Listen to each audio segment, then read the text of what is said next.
H.H.Janardana Swami Maharaj.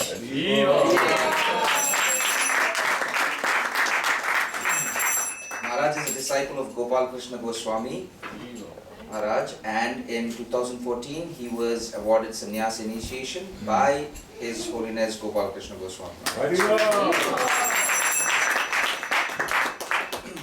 Thereafter, Gopal Krishna Goswami Maharaj has recommended making him a member of the Vrindavan Executive Board, and he currently serves as the Vice President of the Vrindavan Temple.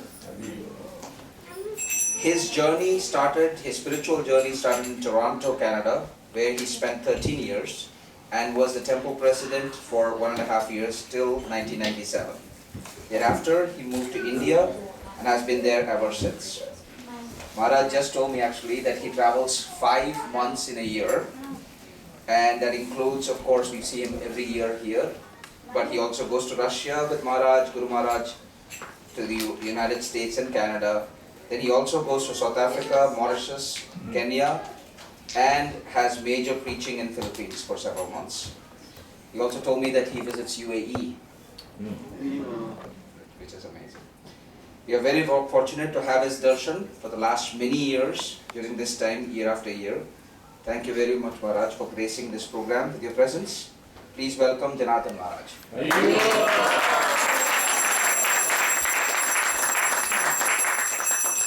We also have the good fortune of having the association of His Grace Balabhadra Prabhuji. He has been the temple president of Atlanta and one of the senior most disciples of Prabhupada in this area. He has been involved with various community projects and is a mentor and guide for all of us. Please welcome His Grace Balabhadra Prabhupada.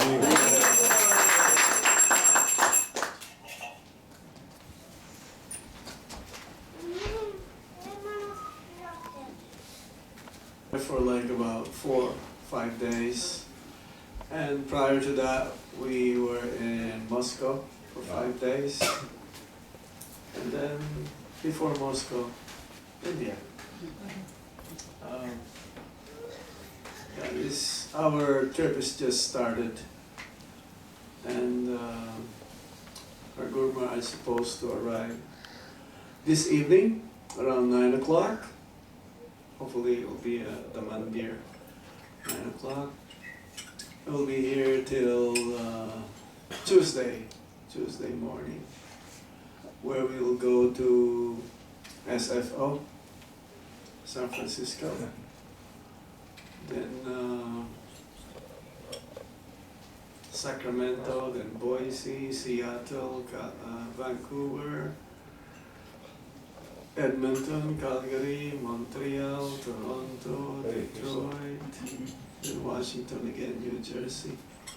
It will be here for like over a month. Then we'll go back to Moscow, spend another 2 weeks there, and then we'll, Krishna willing, we'll be back in India prior to Janmashtami, before Janmashtami.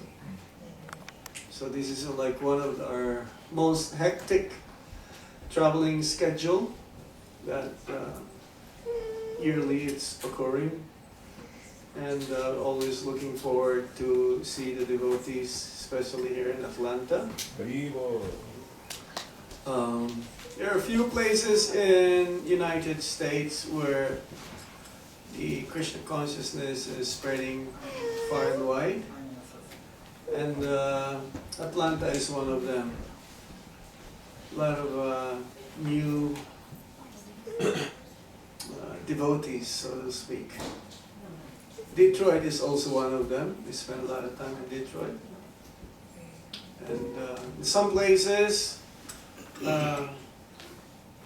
they're trying, but it's kind of slow. But I've seen here and observed here in Atlanta, you always meet new people, new faces practically every year. So one of the highlights of our trip to be here, to have darshan of Shishi Gorditai, Shishi Radha Madan Mohan, Jagannath Baladev Subhadra, and all of you wonderful devotees. So I'm just going to chant a little bit, and then we'll speak of the Bhagavad Gita. Then we'll put some time for question and answer.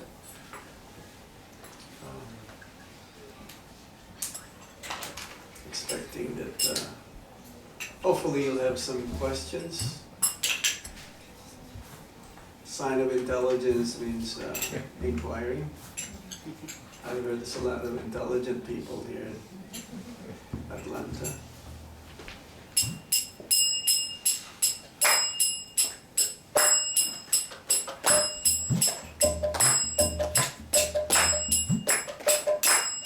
Jaya Radha Madhava Kunja Bihari. Jaya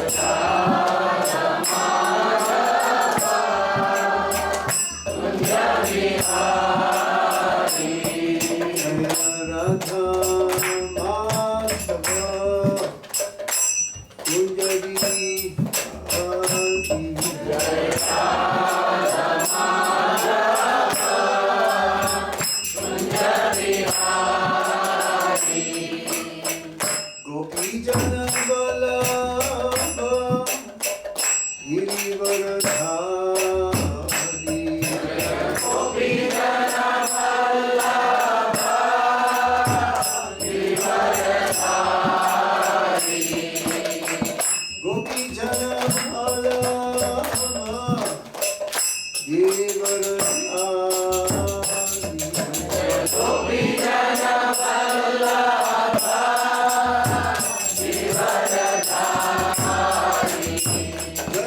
Radha Madhava Kunja Bihari.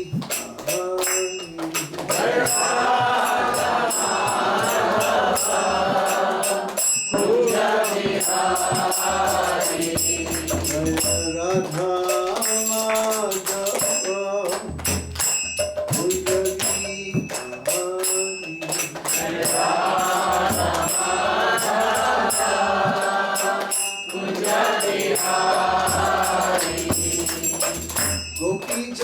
Vallabha Girivaradari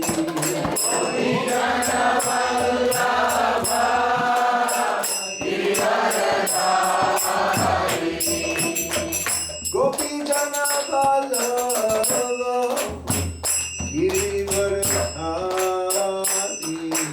Gopi Jana Vallabha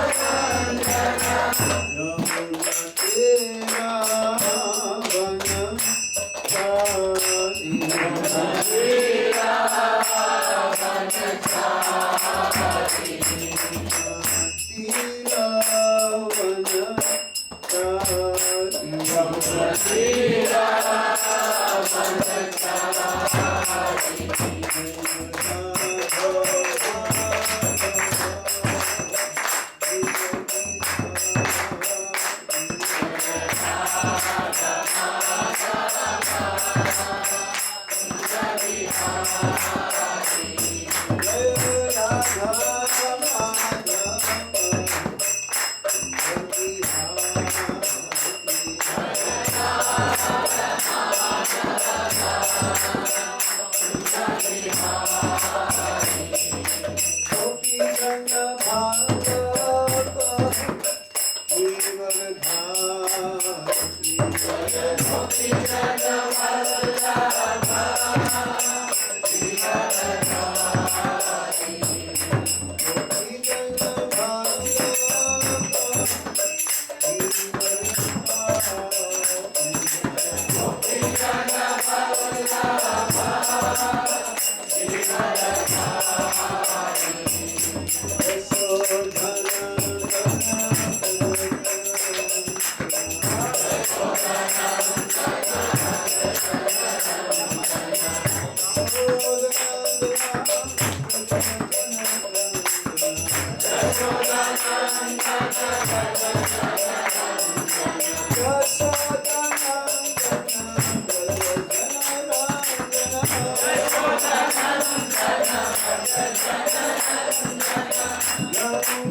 His Divine Grace Srila H.H.Janardana Bhaktivedanta Swami Maharaj Srila Prabhupada ki Jai. Jai Nichalila Pavishna Om Vishnupad Paramahamsa Parivrajikacharya Astotra Satsi Srimad His Divine Grace Srila Bhakti Siddhanta Saraswati Thakur Goswami Maharaj Srila Prabhupada ki Jai. Ananta Koti Vaishnava Vrinda ki Jai. Jai Shri Rup Shri Sanatan Vata Raghunath Shri Jiva Gopala Bhata Dasa Raghunath Sadguru Swami Prabhu ki Jai.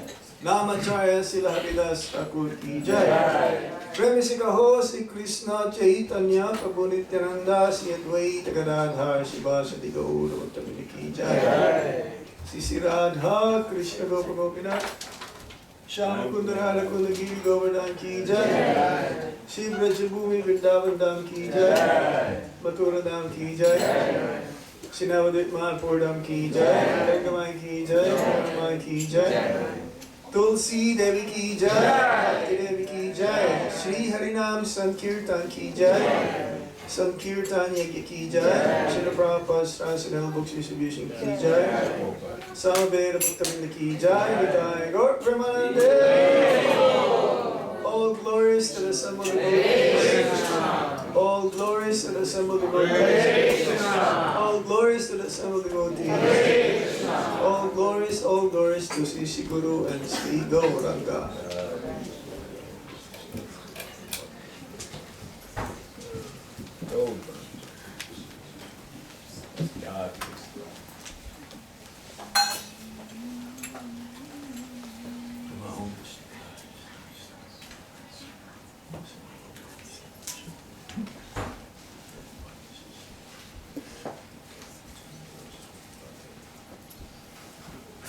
Namo Vishnu Padaya Krishna Prestaya Bhutale Srimate Bhakti Vedanta Swami Iti Namine Namaste Saraswati Deve Gauravani Pracharine Nirvishesha Sunyavadi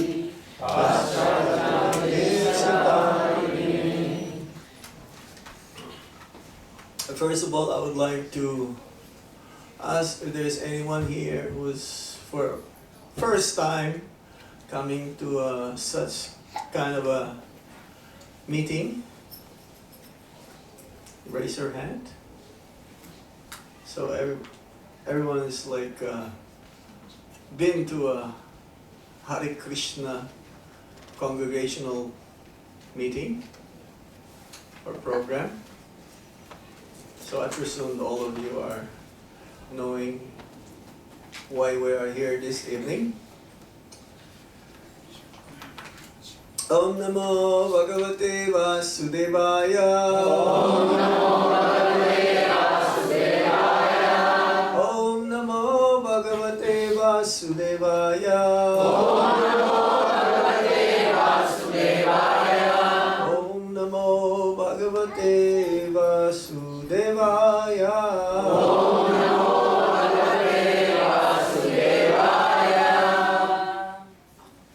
This evening we'll be reading from the Bhagavad Gita as it is. This is the main book of the Hare Krishna movement. It's like in other religions they have Quran or the Bible or the Kabbalah. So for those who are followers of Sanatan Dharma, eternal religion, is the Bhagavad Gita. We're reading from the 3rd chapter of the Bhagavad Gita, Karma Yoga, text number 9. Nowadays there's so many yogas, or even before there are many yogas, but more nowadays. There's Karma Yoga, Jnana Yoga, Hatha Yoga, Buddhi Yoga, Bhakti Yoga. There is also cold yoga nowadays, hot yoga, beer yoga, wine yoga, snow yoga. So many concocted types of yoga. In the Bhagavad Gita, the yoga is specifically been mentioned many times. Yoga means to connect. To connect between the living beings and the Supreme Lord by the process of these different types of yoga. But nowadays, the so-called yoga, so many yoga clubs, but it's not being emphasized, that process. It's more of how to have a healthy life, stronger life, so that they can enjoy sense gratification more to the highest degree. So let's see what this text says. Yajñartat karmano nyatra loko Lokoyam karma bandhana. Lokoyam karma bandhana. Tat artam karma konteya. Tat artam karma kaunteya. Mukta sangha samachara. Mukta sangha samachara. Please repeat after me. Nyajñartat. Then only for the sake of yajna. Then only for the sake of yajna. Or Vishnu. Or Vishnu. Karmana. Karmana. Then work. Then work. Anyatra. Anyatra. Otherwise. Otherwise. Lokaha. Lokaha. World. World. Ayam. Ayam. This. This. Karma bandhana. Karma bandhana. Bondage by work. Bondage by work. Tat. Tat. Of him. Of him. Artam. Artam. For the sake. For the sake. Karma. Karma. Work. Work. Kaunteya. Kaunteya. O son of Kunti. O son of Kunti. Mukta sangha. Mukta sangha. Liberated from association. Liberated from association. Samachara. Samachara. Do perfectly. Do perfectly. Translation and purport by His Divine Grace Srila Prabhupada. Actually, Prabhupada, he did, he tried 3 times. First time, when he wrote the Bhagavad Gita, it was somehow got lost in India. Maybe it was exchanged for some tea biscuits from, because in those days you can exchange. And then it was stolen again in New York City while he was doing the manuscripts. So, 3rd time, we have the Bhagavad Gita. He was so determined. Actually, this Bhagavad Gita, even the Mayavadis, those who proselytize, those who spread the philosophy of everything is Maya. That's why it's called Mayavad. Maya means illusion. That everything existing is illusion. But the Shastra says no, it is not illusion. It is real, you can feel it, but it is temporary. Work done as a sacrifice for Vishnu has to be performed. Otherwise, work causes bondage in this material world. Therefore, O son of Kunti, perform your prescribed duties for his satisfaction. And in that way, you will always remain free from bondage. Everybody please repeat.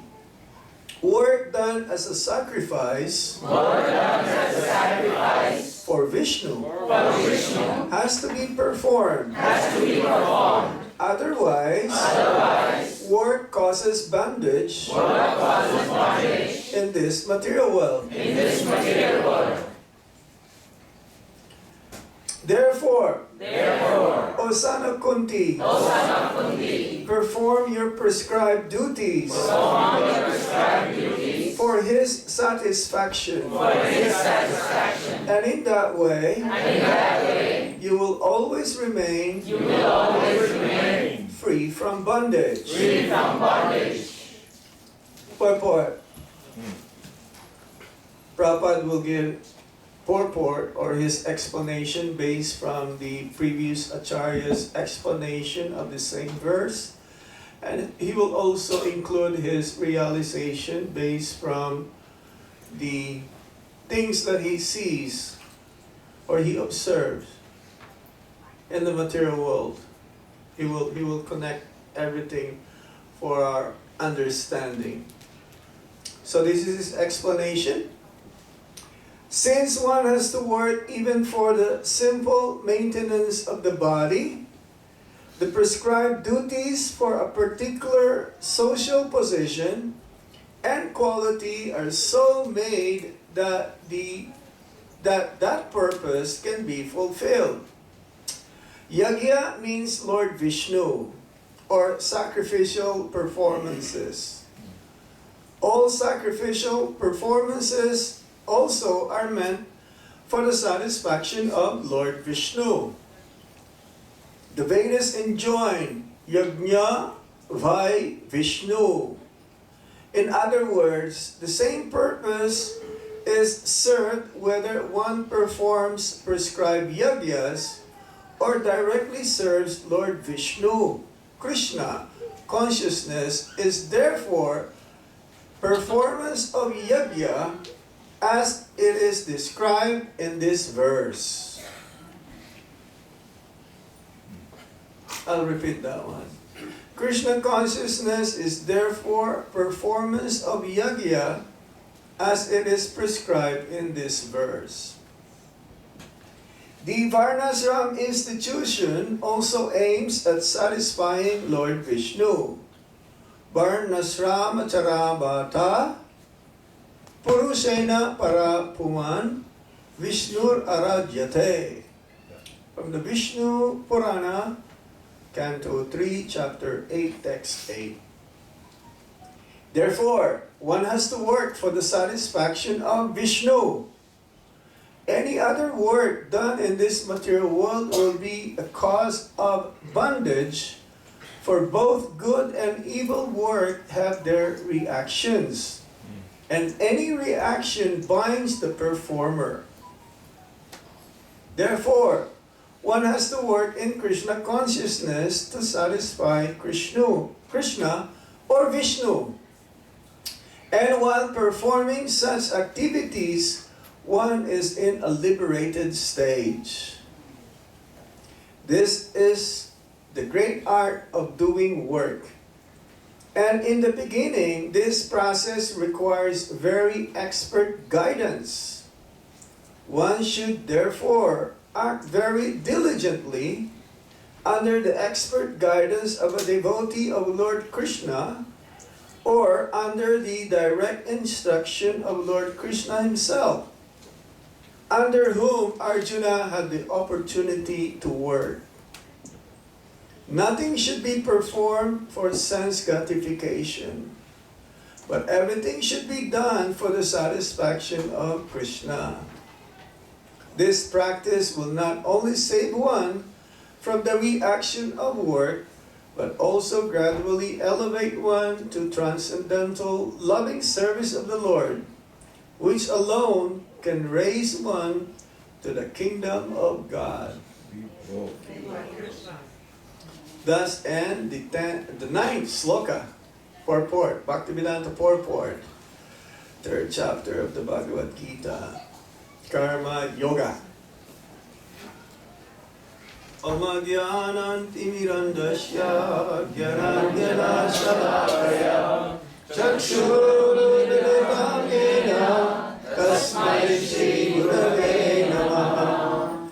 Sri Chaitanya Manovistam Sthapitam Yena Bhutale Swayam Rupa Karamayam Dadati Swapadantikam Vandeham Sri Guru Sri Juta Padakamalam Sri Guru Vaishnavamsya Sri Rupam Sagrajatam Sagana Raghunatam Vikam Vansajivam Sadvaitam Savadutam Parijana Sahitam Krishna Chaitanya Devam Sri Radha Krishna Padam Sagana Lalita Sri Shakam Vikamsha.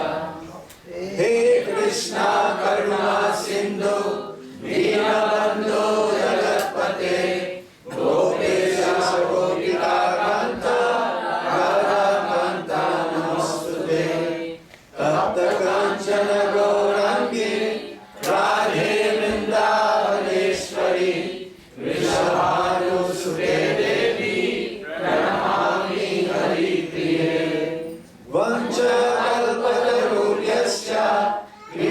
सिन्धुभ्य एव च पतितानां पावनेभ्यो वैष्णवेभ्यो नमो नमः।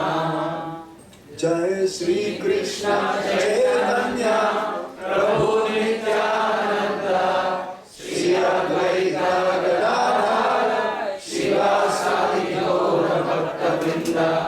हरे कृष्णा कृष्णा कृष्णा हरे हरे, हरे राम राम राम हरे हरे। यज्ञार्थात् कर्मणो यत्र लोकोऽयं कर्म बन्धना तद् अर्थं कर्म कौन्तेय मुक्ता संगा समाचरा।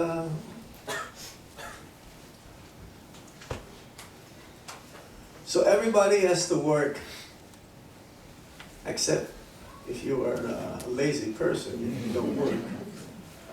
Because in order to maintain ourselves, there must be some kind of means how to make or earn a living in order to survive in this world.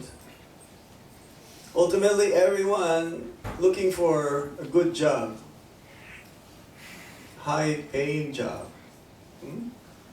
But then, the purpose of human form of life is forgotten due to having this aim whereby they think that I have to become materially successful. When I become materially successful, then I will turn into what we call religion. But everyone has some kind of needs. Therefore, our main need actually is to become Krishna conscious, to become God conscious. And if one works in such a way that he does not offer the result or the fruits of his activities unto the Supreme Lord, then he gets into what you call bondage. Every work has to be done as a sacrifice for the pleasure of Lord Vishnu or Lord Krishna. If one performs his activities for his own enjoyment or extended wise for the enjoyment of his family, then one has to take birth again and again in this material world. Yajna, sacrifice. Everyone has to do sacrifice. Some say, oh, I'm sacrificing for myself. I hardly eat. I have to work, 2 full-time jobs and then 1 part-time job. Hardly I eat, hardly I sleep. I get up early in the morning. Mangalartik time, Brahma Muhurta time. Just to prepare to go to work. And then I will come back late at night. Hardly any time for myself.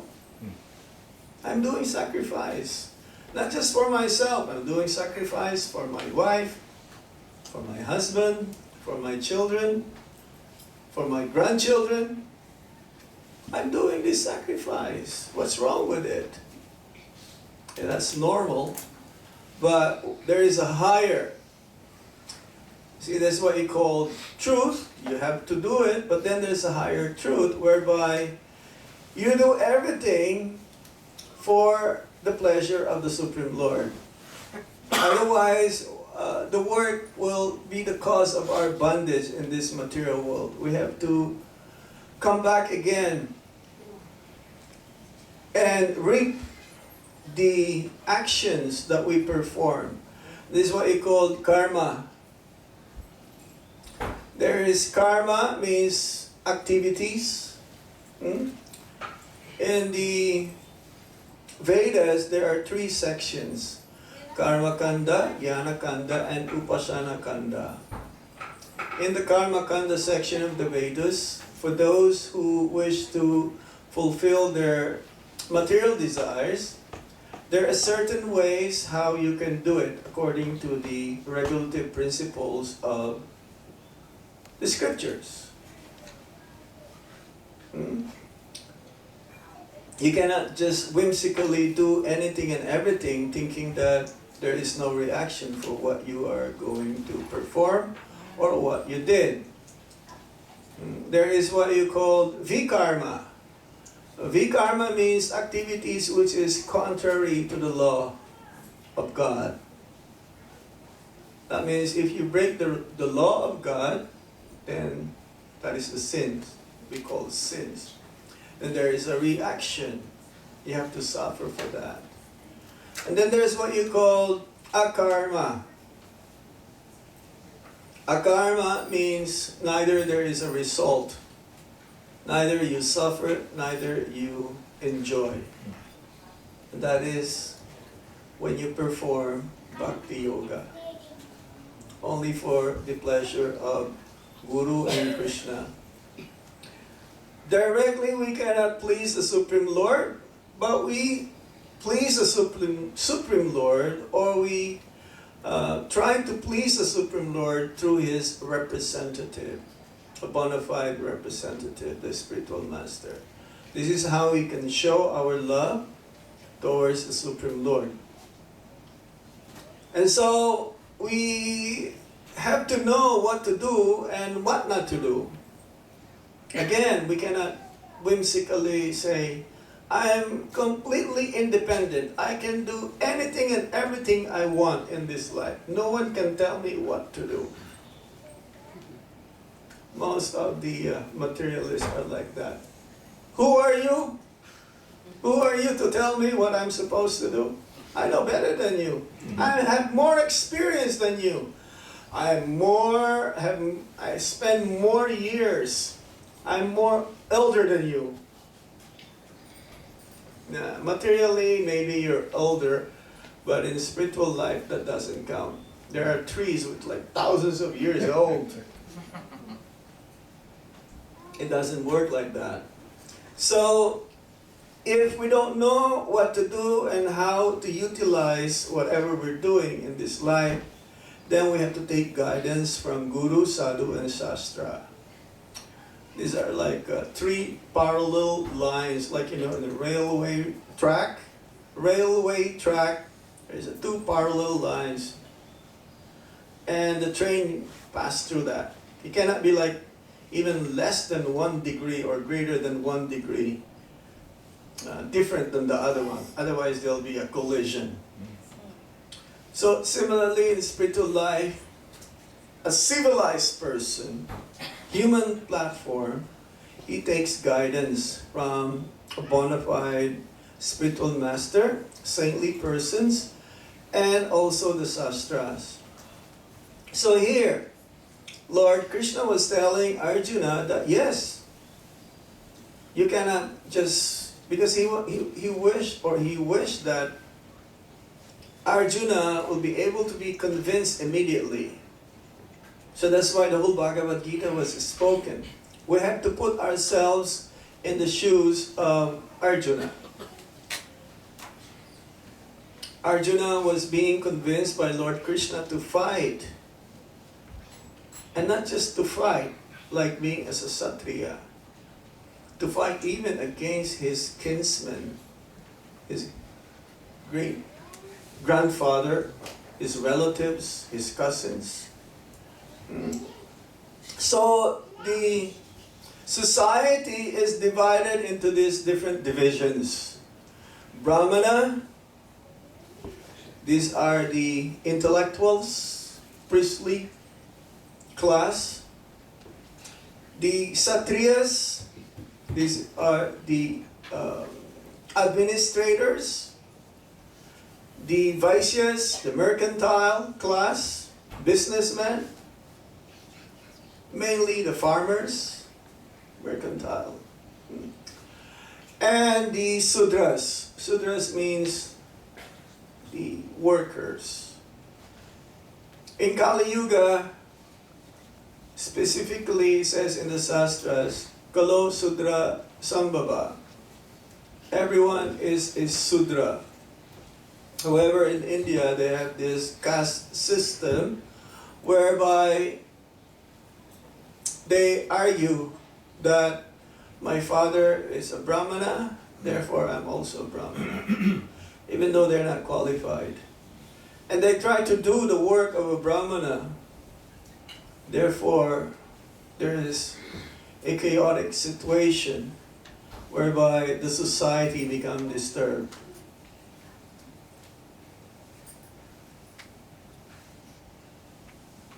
Practically speaking, all of us is born Sudra. But by qualification, we can become, by purifying ourselves, we become qualified to be a Brahmana.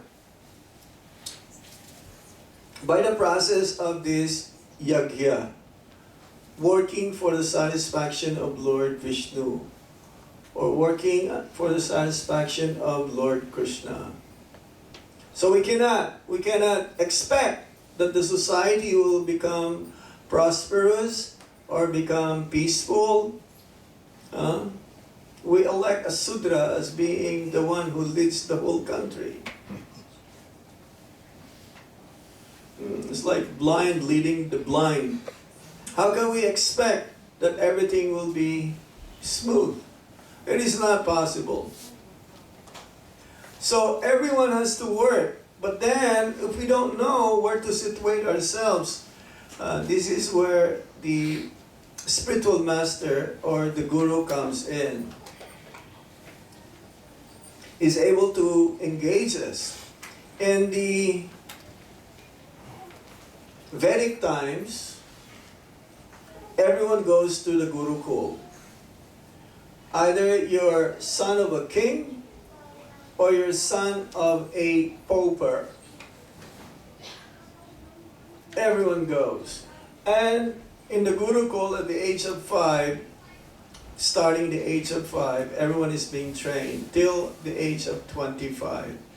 And they'll be able to classify the teachers, whether you are in this division, you're a Brahmana, you're a Kshatriya, you're a Vaishya, you're a Sudra. Everyone is engaged according to the qualities that they acquire. Guna karma vibhagasaha. What's that verse? Chatur varnyam mayasrishtam guna karma vibhagasaha. So according to the qualities that they acquire and the karma, the work that they do, they become classified accordingly. And then therefore, they know how to do their activities simply for the pleasure of the Supreme Lord. And therefore there is no reaction to their work. Shishupal, who at the time of birth, there was a voice speaking to his mother, saying that this boy, because when he took birth, he had 4 arms. 4 arms, like Lord Vishnu. And the voice says, the first person who your child will meet, and that person, by his darshan, the 2 arms of your child will disappear, will be the cause of his death.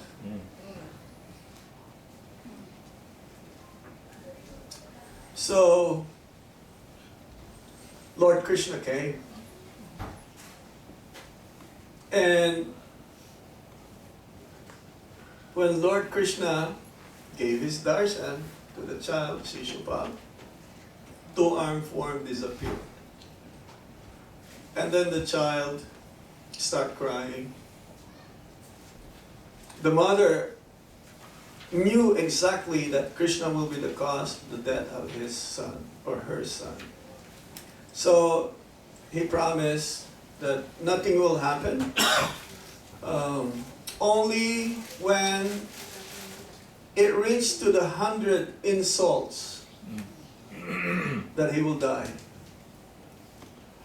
So the mother says, okay, I'll make sure that he will grow up to be an exemplary person, that he will not do any insults to anybody, and therefore my son will be saved. So, as we heard the story, he started blaspheming, insulting Krishna. It reached up to 99 until the Rajasuya sacrifice. And Yudhishthira Maharaj would like to perform the first artik to the most elevated personality in the assembly. And one of the relatives, I can't remember now who chose Krishna to be the first person to be worshipped. And the Shishupal says, no. Why did you choose him? We don't know which division of society he belongs to. We don't know if he's a Kshatriya. We don't know if he's a Vaishya, because he took birth in Vrindavan. Now he's a Kshatriya. He's not even a Kshatriya. We don't know if he's a Sudra. Because the Lord, you cannot put a certain status quo. Where does he belong? Really. This only applies to us. Whether you're a Brahmana, Kshatriya, Sudra, or Vaishya. So, it reached to the point that, yes, 100 insults that the chakra of Lord Krishna sliced the head of Shishupal. And everyone was so amazed because there was a light that came out from the body of Shishupal, and it entered to the body of Lord Krishna.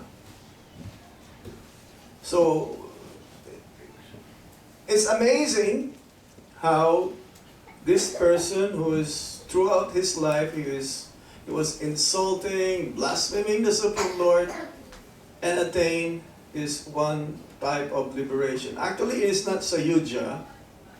It just appeared to be like Sayuja, merging or becoming one with the Supreme Lord.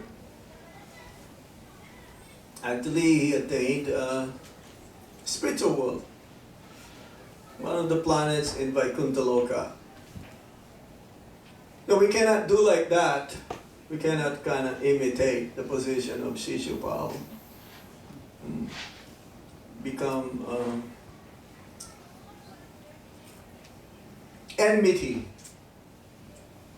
Become an enemy of the Supreme Lord. We have to work hard in order to gain the favor and mercy of the Supreme Lord.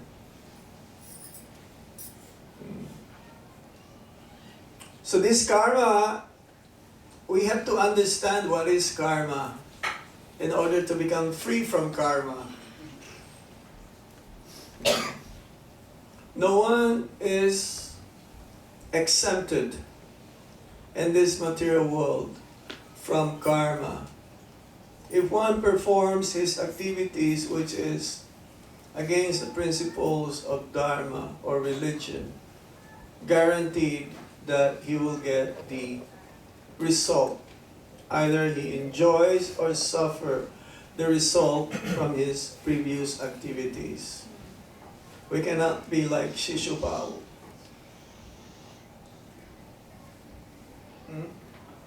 We have to work in such a way that everything has to be in favor to please the Supreme Personality of Godhead. All of our activities, that what we're doing right now, is due to our past. It's what you call prarabdha. prarabdha karma. We're getting the results from our past. The kind of body that we have right now, this is due to our previous life, previous desires. We were discussing that yesterday. Yam yam bhapis marang bhavam tajante ante kalevaram. Whatever one thinks at the time of death, that he will attain next life. And whatever you're performing every day, this will all be the aggregate, complete manifestation that you will have at the time of death. So there's a saying in English, practice makes one perfect. We cannot say that, well, I'll think of Krishna at the time of death, and for the moment, let me just enjoy. It is not going to happen. Rest assured, guaranteed, 100%. Unless you get special mercy from the Supreme Lord Himself. But everybody has to perform his activities in such a way that he will become free from the reactions. Otherwise, everything that one performs will be the constitute the bondage in this life. There's what they call prabdha karma. It's not manifesting yet. The result is like if we do something today, which is against the principles of Dharma, it will not manifest immediately. Aprarabdha karma, unmanifest. Thinking that, oh, I'm free. I'm not going to get this reaction. Then there is what you call bija karma. There is some seed of karma that we have that is still not fructifying. It's still like in the seed form. Later on, the seed, when it's, like starting to grow, then it will sprout. And there is what you call kuta karma. Kuta karma means it's more deeper than bij. It's not even in the seedling form. Others, they don't bother understanding this. But you cannot escape. No one can escape this. It is there in the Shastras. Real evidence. Apuruseya, it's infallible. Whatever it says in the Shastra, Praman, that is the main evidence where we base our knowledge from. We don't have any knowledge, but our knowledge comes from the Shastras. Therefore, it is infallible. The Shastra says, cow dung is pure. But if you touch your own stool or some other animal's stool, you have to take bath immediately. Some of our rooms in Vrindavan is made of cow dung, patties. We put cow dung everywhere. And that makes the place so purified. It says in the Shastras that if you touch a bone of a dead animal, or any bones, human form of life, you contaminate it. But not the conch shell. Conch shell is a type of bone also, an aquatic. You get purified. We use cow's ingredients in deity worship. We use cow urine, cow dung, yogurt, milk. We use the conch in blowing before the artik. We use the conch for abhishek. Ganga, It says in the scriptures, Ganga is 100% antiseptic. There's some scientists, they were worried. They're like curious whether this is true or not. So they went to the most seemingly dirtiest place in the corner of Hooligat in Calcutta. Some bubbles, some fizzes, they took a little sample, they went to the laboratory, and they checked. There's no germs, 100% antiseptic. So this is where we base our knowledge from. We are Anu. We are very small. But we are very powerful at the same time. The living beings, especially in the human form of life, we have a purpose in this world. Our purpose is not just to enjoy. Our purpose is to perform sacrifice, austerities. It's like we were talking about that this morning. Everyone has to perform austerities. Everyone has to perform sacrifice. Everyone has to perform giving charity. Charity.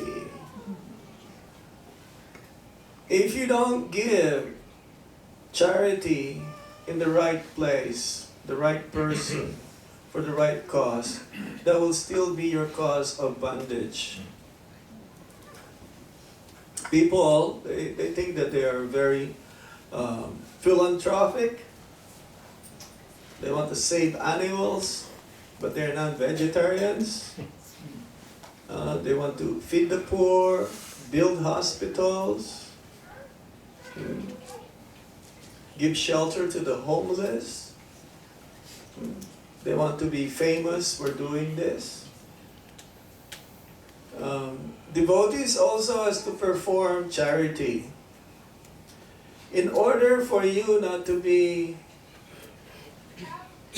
in bondage, you have to give the fruits of your activities to Krishna conscious programs, to saintly persons who are preaching Krishna consciousness, or like constructing a temple or maintaining a temple. And Srila Rupa Goswami gave a formula. 50%. Well, this is after your bills are already paid. It's not your paycheck you divide it into 50%. After your bills are paid, but of course, one has to live simple and think highly.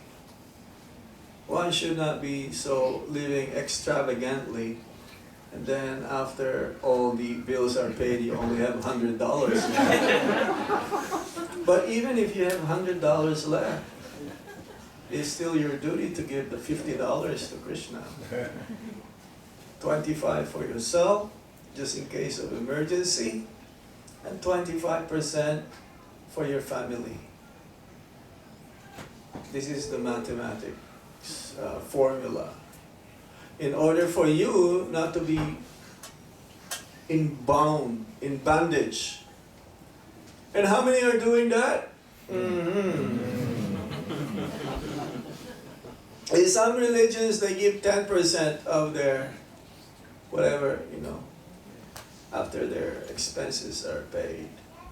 I don't know if they're after the expenses or 10% of their salary automatically. That's still a big chunk. But who's giving even 1% to Krishna? But then they will say, Maharaj, I'm doing everything for Krishna. Everything is for Krishna. Don't worry, Maharaj. My business, this is only for Krishna. I work so hard, only for Krishna. But then, you don't even see putting even $1, or maybe they will come to the temple and they put $1. And, oh, Krishna, he'll be happy with my $1. No. This will be the cause of our sufferings. We'll actually get the results of what we're doing accordingly to how we surrender unto Krishna. We need 100% protection from the cycle of repeated birth and death. And this is not going to happen. Krishna sees what you're giving. But Krishna sees more what you are keeping.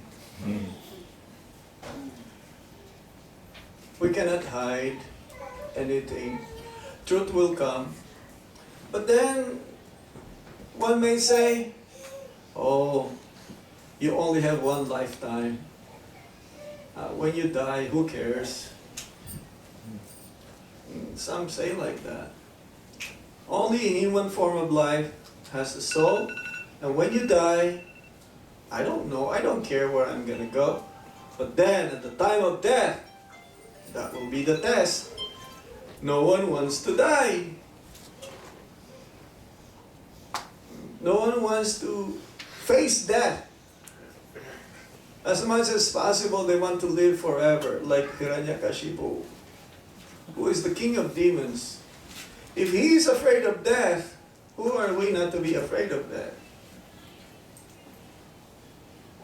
He doesn't want to die, he wants to become immortal so that he can enjoy. And this is true for every living being in this material world. So, somehow or other, we have to practice this Bhakti Yoga. As we mentioned in the beginning of this session, the different kinds of yoga. And this Bhakti Yoga is guaranteed if one 100% perform it without any ulterior motive, because some perform Bhakti for material gain. I have one devotee in Toronto, and I used to live in Toronto. He says, I was a brahmachari then. He says, Prabhu, I've been chanting Hare Krishna Maha Mantra for 2 years, and I still cannot get a job. Don't worry, keep chanting.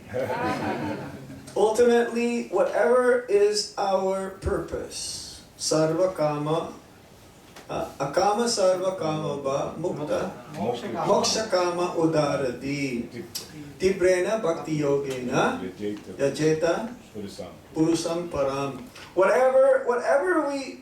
Whatever purpose we have, whether we have all the desires that we have, either we don't have any desire, Sarva Kama, Akama Sarva, or whether we want liberation, we still have to practice Bhakti Yoga. Because when one practices Bhakti Yoga, we become purified. It doesn't matter how much impurities we have. It doesn't matter what purpose we want. Just don't stop. Especially the chanting of Hare Krishna Maha Mantra. One may say, oh, my material desires doesn't go away. I keep chanting Hare Krishna Maha Mantra. Don't worry. Keep chanting. These material desires will go away. Ultimately, we will surrender unto the Supreme Lord. There is no contamination that one can have that the holy name will not be able to become purified. There is no contamination that the holy name cannot purify. Even our mind.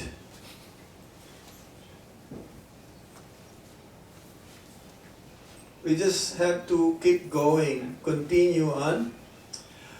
The more we want to give up our material desires.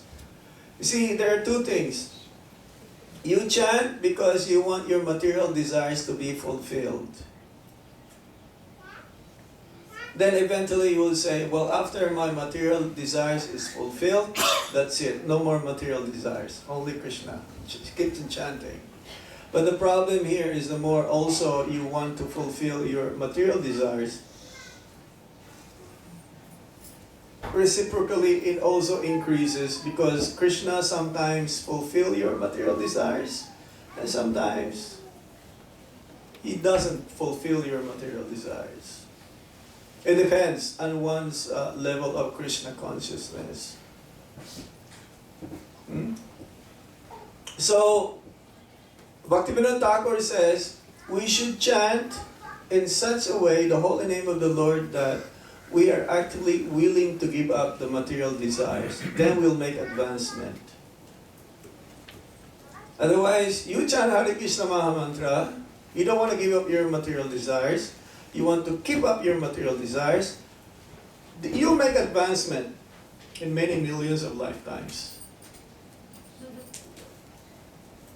You chant Hare Krishna Maha Mantra, you know you have material desires, but you are willing to give them up, your progress is rapid. Krishna will raise your consciousness and purify your consciousness quicker. So we have to practice this Krishna consciousness. And it takes a lot of austerity to do this. It's not so easy, especially for you who lives in the US of A. But don't think that you'll not be able to attain it. It depends on your priority.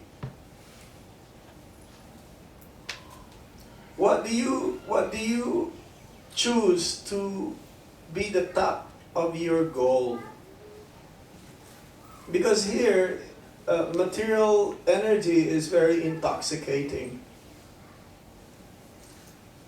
You can easily get carried away by the material energy here than if you live in India. That doesn't mean you don't fall into Maya in India, but it is easier here to fall into Maya.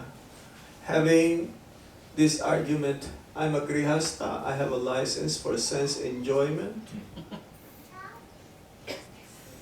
and therefore I can do this just a little bit. I can do this just a little bit. But that a little bit, you want an inch from Maya, Maya will give you a mile. Guaranteed. But you always say, I only want an inch. But you don't know. You become bewildered. You have so much. So we have to be mindful of this. We have to prioritize spiritual life, especially the chanting of the holy name of the Lord. And we'd like to encourage you all to please be serious, especially the chanting of the Hare Krishna Maha Mantra. This is our only means and way from which we can get out of this material world. Krishna came in two forms in this world. Archa Vigraha form, Murti, Sisi Gornitai, Jagannath Baladev Subhadra, Sisi Radha Madan Mohan. And he also came as the holy name. Of the two, the Archa Vigraha and the Nam Prabhu, the holy name is more merciful.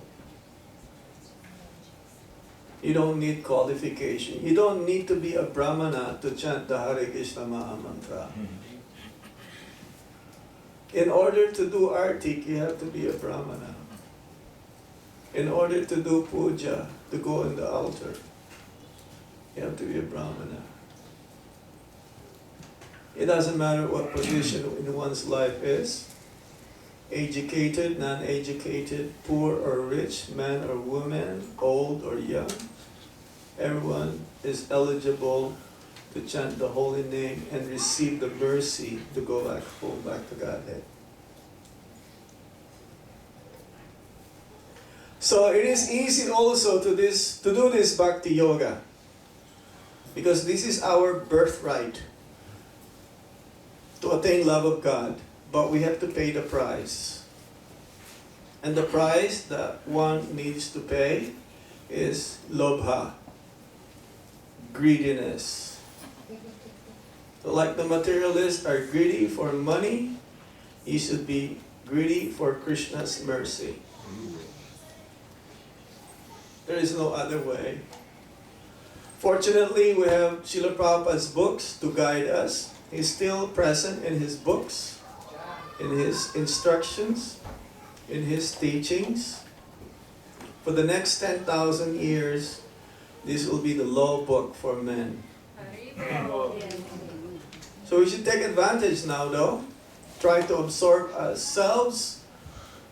Be qualified to understand and also give it to others. Become an instrument to help others on their way going back home, back to Godhead. Guaranteed you also go back to Godhead if you help others. Every page here in the Bhagavad Gita is very important. Some says, oh, Bhagavad Gita, this is elementary. I want something higher. I want some leelas. Prabhupada says, first you must understand Krishna Tattva. Then you can relish Krishna Leela. So please, every day, try to read a sloka or two of the Bhagavad Gita, as it is by Srila Prabhupada, and chant Hare Krishna Maha Mantra sincerely. Then, at the end of one's life, one is guaranteed to go back home, back to Godhead. Lord Chaitanya Mahaprabhu says you only need two things to go back home, back to Godhead. Constantly chant the Hare Krishna Maha Mantra and not to offend any Vaishnavas. Not just Vaishnavas, every Jivas. Then you go back home, back to Godhead. Okay, we stop here. Do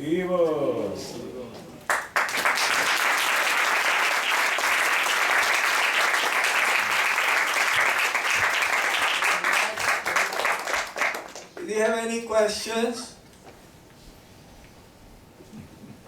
Now is the time for question. Yes? In this verse which we discussed, Krishna has mentioned about offering the results of the activity. Yes.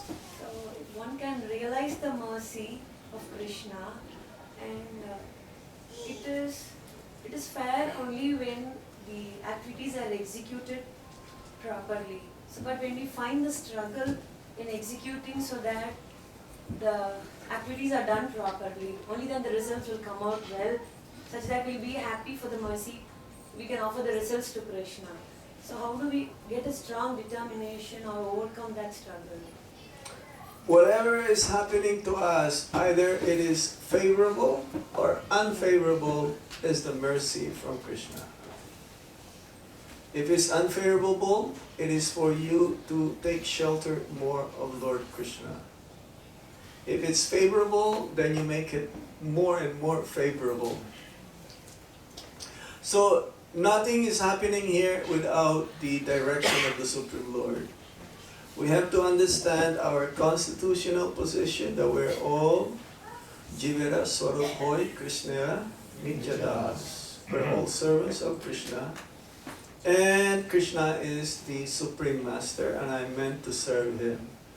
Actually, Prabhupada says that we are always in Vaikunta. The moment you forget Krishna, you are in Maya. So we should be grateful to the Supreme Lord. Then we will do anything and everything always for His pleasure, in favor of Him. And only devotees can understand this. And to understand this, you have to receive the message from the devotees. One can read this on one's own. He may understand this, but it might take so many lifetimes. So the process is that you try to understand this from a devotee, like Srila Prabhupada, And whatever you learn from this, actually bhakti means practical application of the knowledge coming from the disciplic succession. If you don't realize this, then your everyday activities is mundane. That means bondage. See, when you're grateful, you want to reciprocate. You want to return what you receive. And the more you give, the more you will receive. You will never be the loser. The more you give to Krishna, Krishna will give you unlimited, which no money can be equal to. Love of God. But we're afraid. Oh, I'm gonna lose. If I give to Krishna, what will happen to me? Don't think about that. Of course, you have to think about yourself also, but Krishna thinks more for ourselves than we do. Parents are like that. The children, they don't have to think for themselves. The children, they have their needs, but the parents knew more the needs of the children. And even before the children ask for the need, the parents will say, let's go buy you new shoes. I know you're hungry, let's go and eat. I'm cooking something offered to Krishna. Krishna knows more ourselves than we do ourselves. The spiritual master is like that also. So whatever the guru, spiritual master, asks us to do, even if we have to sacrifice many, many things, even if it's contrary to our desire, we should still follow. Because if you follow, guaranteed, you go back home, back to Godhead.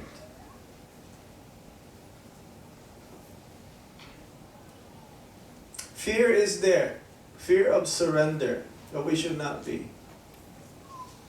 Because we think that, we'll lose material things. We came here nothing, we go here nothing except our karma.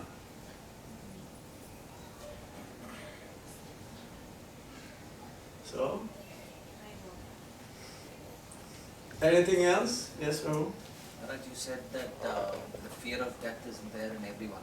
Yes, even in an ant, you put your finger here, the ant is going here, and his fear of death is going to go on the other side. So Maharaj, after like a lot of spiritual practice, even acharyas have fear of death, you think? Ultimately, there is no death for a devotee. Because whatever one is doing right now, he continues next life. Devotees, they want to prolong their life as much as possible because they want to serve more. Your body, if you use it 100% for Krishna's service, Vaishnava service, is like already spiritual. There's no death. Prabhupada's body is spiritual. That's why at the time when before passing, the Kaviraj was so amazed. Because in that condition, anyone will just cry in pain. At the time of death, it's like 1,000 scorpions and serpents biting you all at the same time. This is death. That's why people who are in the material platform, at the time of death, they're like wanting to shout. They cannot shout. Their voice is choked up with mucus. They pass stool and they pass urine. I've seen and I've observed many of our devotees who left their bodies in Vrindavan. They're smiling. They're greeting their last breath in very, very solemn, peaceful way. You can see their smile. They're glad to see Krishna, to meet Krishna. But for a materialist, death is the most fearful moment of our life. No one wants to die. We went to a store this morning. It says, anti-aging gel. No one wants to die. Everyone wants to remain young. But we should not be fearful of death. And one will not become fearful of death if he's chanting Hare Krishna Maha Mantra. No. Because you know where you're going to go. They are afraid because they don't know where they are going next life. If they know where they are going, which they don't know, then there is no fear. So we're very fortunate. We have this knowledge. But we have to apply this knowledge in our everyday activities, daily life. Then there is no karma. If it is theoretical only, then that is the difficulty. Most of us, we don't practice it. We have to be really serious about this. Then hope against hope, Krishna will make it in such a way that at the time of death we will remember him. Anything else? I have Yes? a question about karma. So if we renounce all our fruits of activities and we surrender to Krishna, then our past karma is going to be nullified, right? The Krishna consciousness means you don't give up anything. You use everything for Krishna. That is being renounced. We have this wrong notion that I have to give up everything. No. Whatever you have, you use it for Krishna. That is our renunciation. The problem here is we have many things, but we use some to Krishna and most for ourselves. Then there is bondage.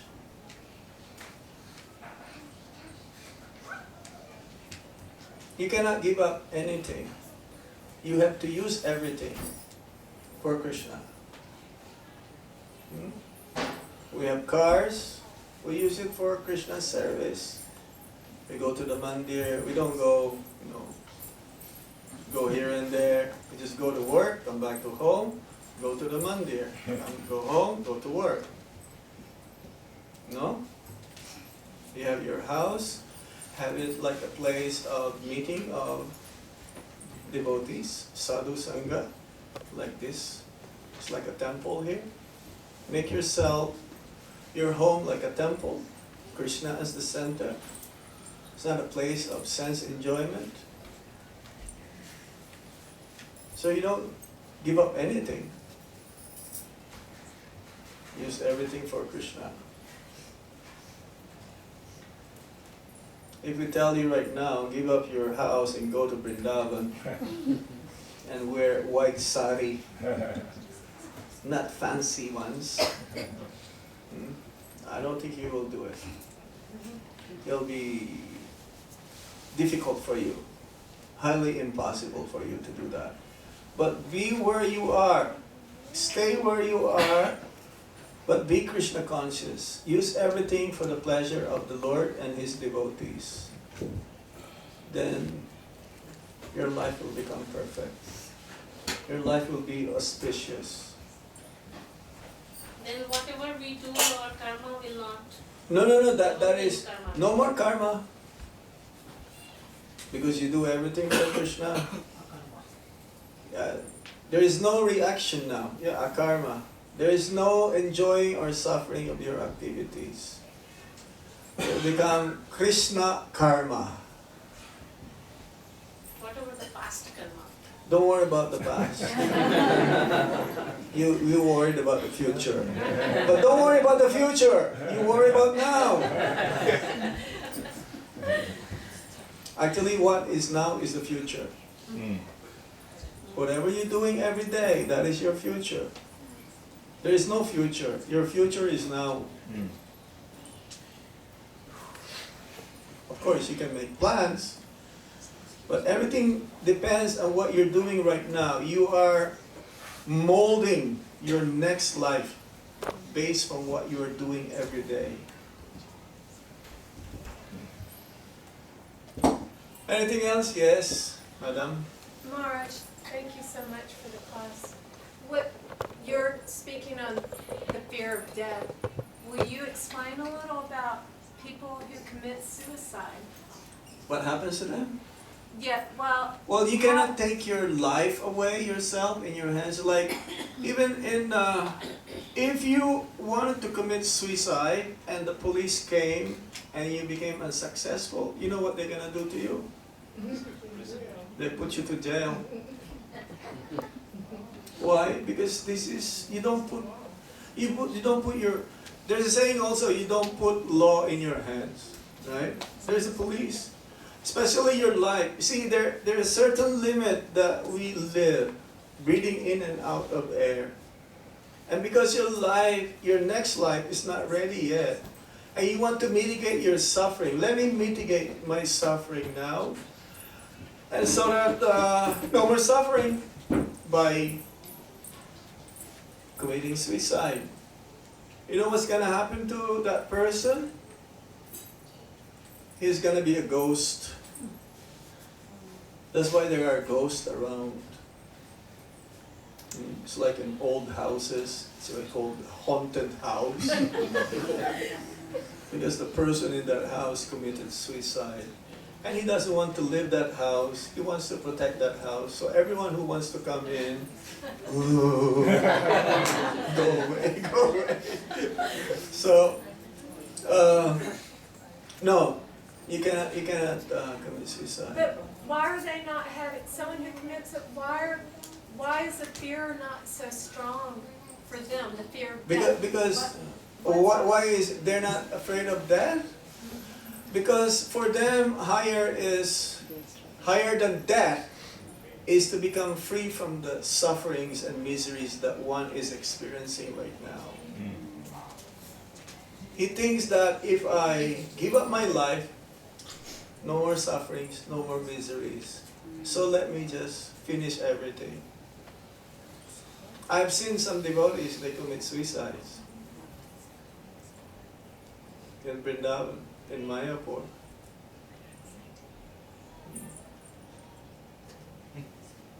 I saw in Bombay too. Yeah.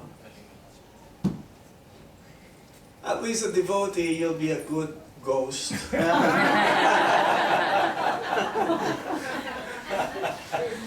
Not like you.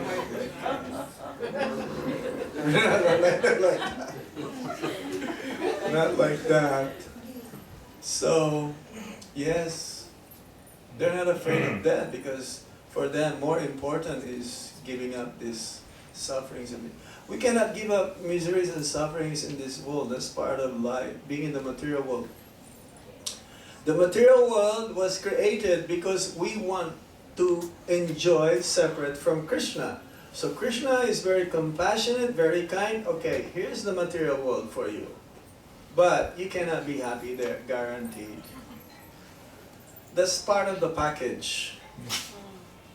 Like you go to Hawaii, it's part of the package, enjoying, so-called enjoying, but no, there's still death there.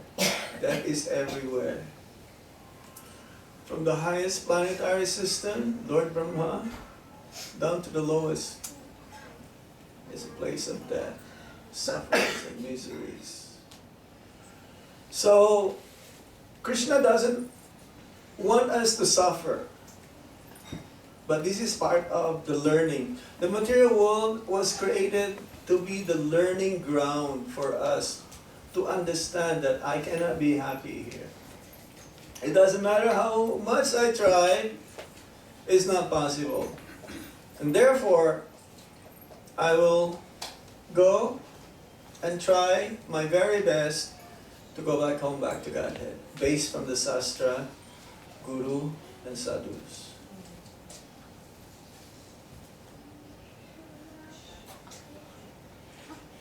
Easy to say, but very difficult to do.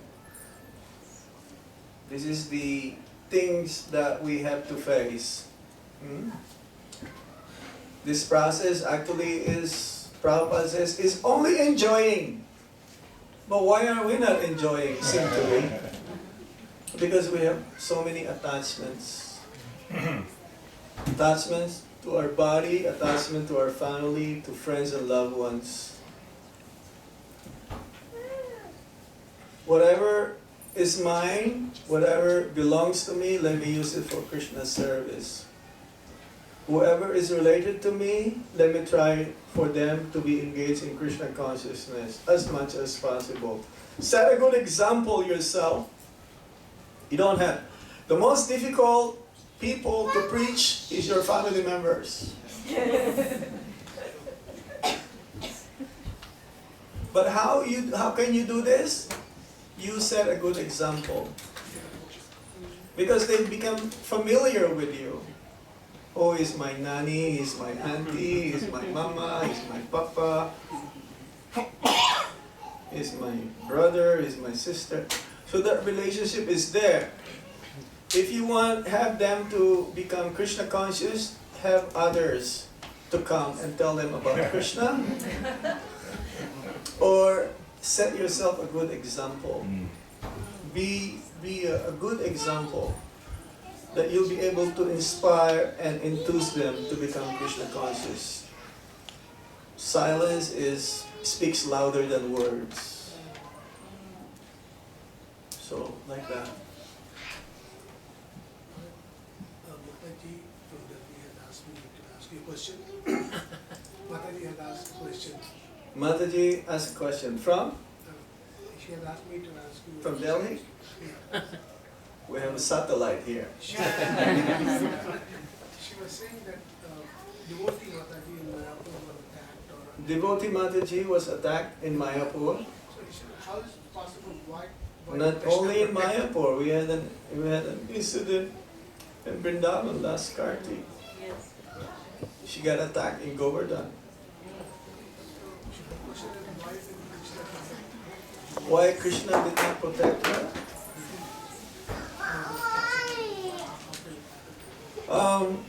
You see, we should think that protection doesn't necessarily always mean that you are safe. Protection can be seen in different ways also. If she is not a devotee, she could have been killed. The karma that we are receiving right now because we are trying to become a devotee is a little lighter than what we are deserved to have.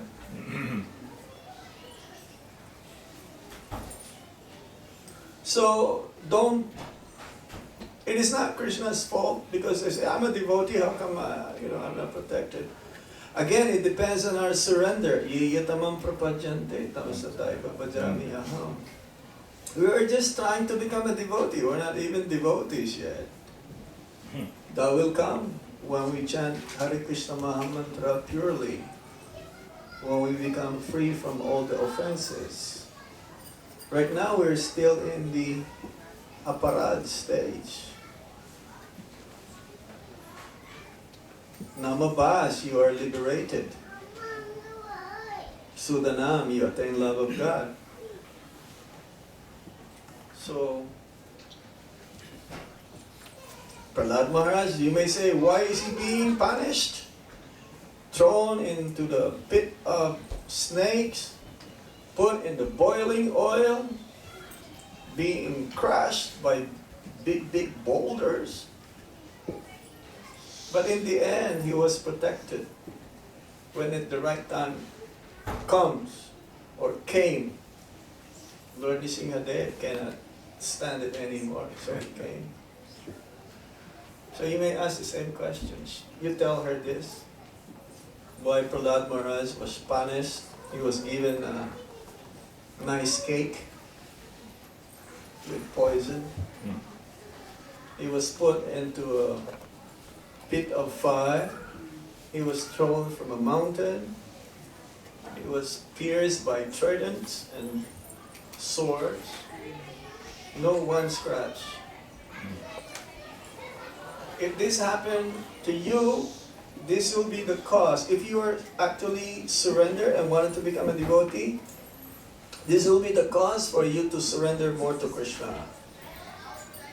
Well, if you on the contrary become inimical and says, Krishna, why you did not protect me? This is not good. This should be the cause for you to chant more sincerely the holy name.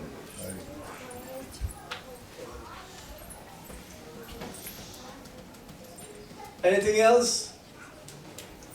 Well, this is an early program. We finish at 9 o'clock. One last question. Hare Krishna, Krishna Krishna, Hare Hare, Hare Rama, Rama Rama, Hare Hare, Hare Krishna, Krishna Krishna, Hare Hare, Hare Rama, Rama Rama, Hare Hare, Hare Krishna, Krishna Krishna, Hare Hare, Hare Rama, Rama Rama, Hare Hare.